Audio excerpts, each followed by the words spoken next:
Video opens with a shot of a female soldier in a dusty, intense combat environment, looking determined. Have you ever been underestimated? Judged by your appearance, your role, or just because you're different? Well, today we're diving into a story that shatters stereotypes.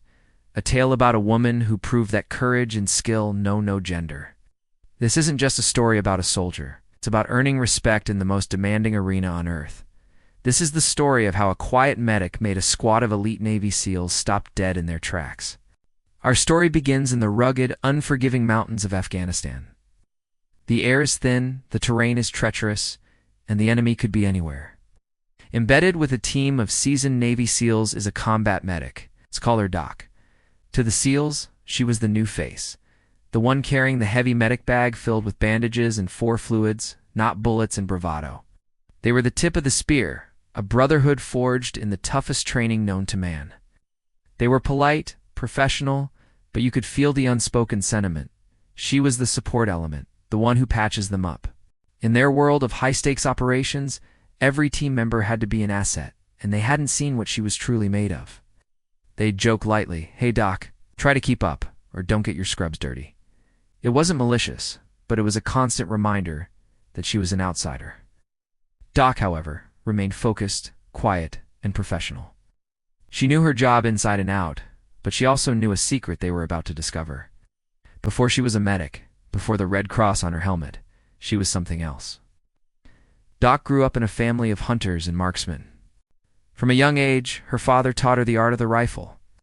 Patience, breathing, trigger control it was a language she understood as well as anatomy. She wasn't just good, she was a natural. She could hit a target from distances that made seasoned hunters nod in appreciation. While other kids were at the mall, she was at the range, learning to read the wind and calculate bullet drop.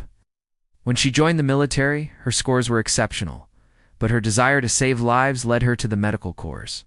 She believed her most powerful tool was a suture kit, not a sniper rifle, but she never forgot her first skill.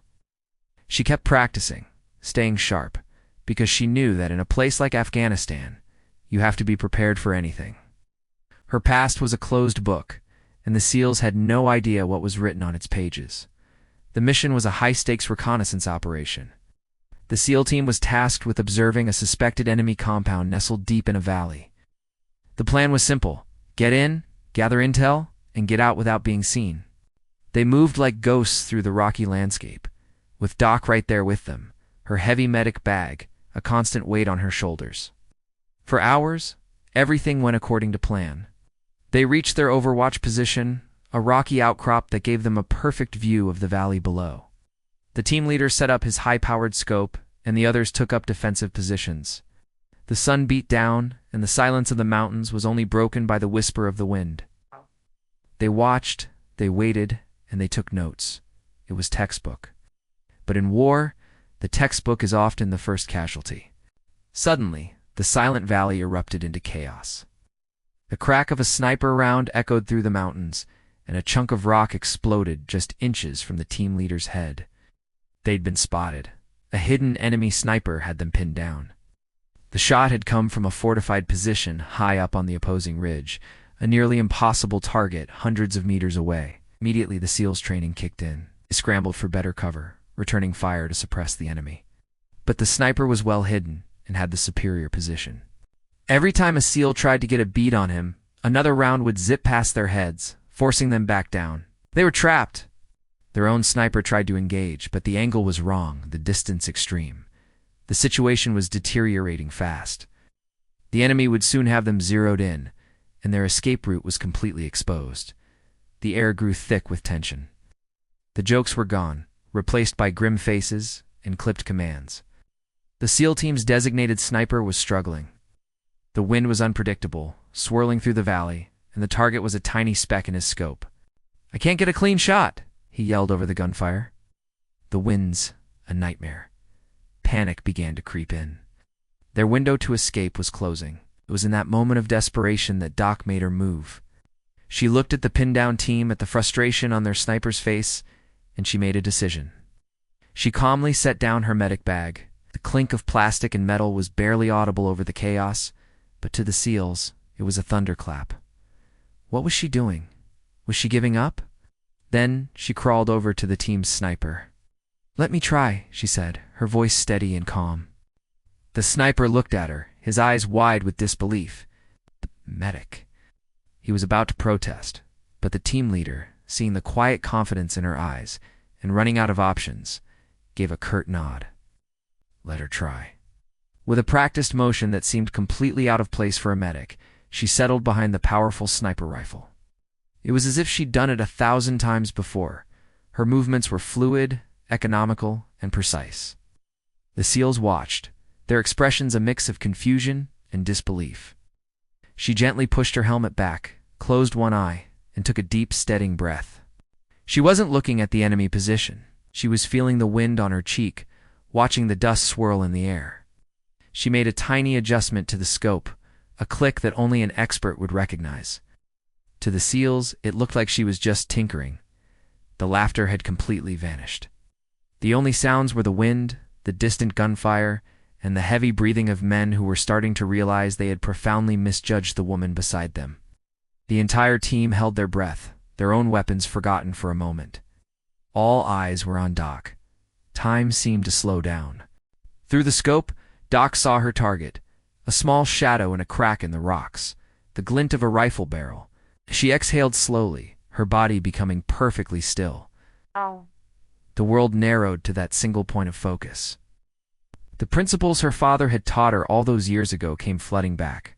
Squeeze, don't pull. She let half her breath out and held it. The crosshairs were steady, locked on. Then, a single deafening crack from her rifle split the air, a sound distinct from the ongoing chaos. For a heart-stopping second, there was silence. The enemy fire stopped. All eyes on the ridge strained to see the result. Through his binoculars, the team leader saw it first.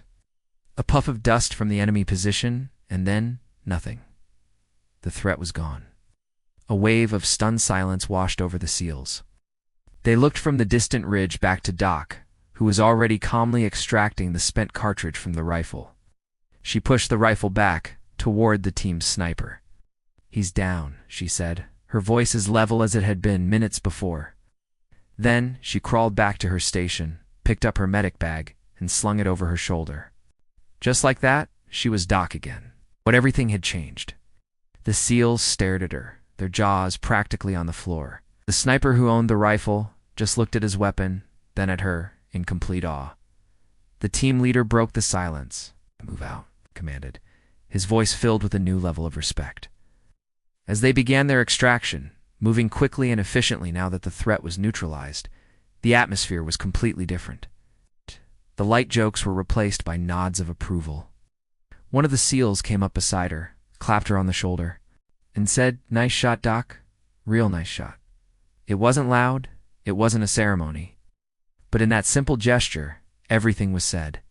She had earned her place not just as a medic, but as a warrior. She had proven that a hero can carry a rifle just as skillfully as a first aid kit. This story, or versions of it, has echoed through military circles for years. It serves as a powerful reminder: never judge a book by its cover, and never underestimate the person standing next to you. True strength isn't about bravado or the role you're assigned.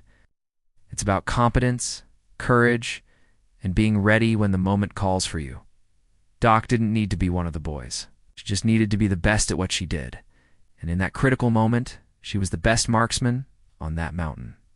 She saved her team not by healing a wound, but by preventing one. And in doing so, she didn't just earn their respect. She became a legend. Thank you so much for watching.